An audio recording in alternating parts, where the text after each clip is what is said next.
Welcome to Chillin' 101. We hope this video helps. In this video, I will explain how to get bagels in Fisch. First, identify the best local spots known for fresh bagels. Many small bakeries or cafes offer delicious options.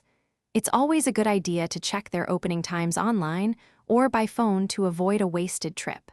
For special events, or if you need more than a dozen, calling ahead to place an order can save you time and ensure availability. Once you're at the shop, you'll face a delightful array of choices. Think about your favorite bagel flavors, from plain to everything, or perhaps a savory garlic. Don't forget the cream cheese. There are usually many options, like plain, scallion, or even sweet berry. Be sure to tell the staff if you'd like your bagels sliced or toasted for immediate enjoyment. After making your selections, it's time to pay.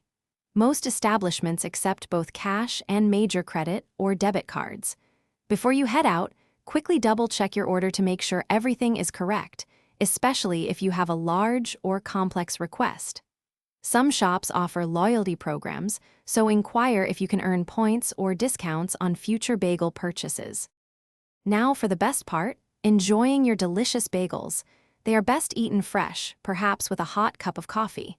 If you have any leftovers, store them in an airtight container or bag to keep them fresh for a day or two. For longer storage, freezing them is a great option. Share your bagel bounty with others and spread the joy. Thanks for watching. Consider subscribing if we helped you.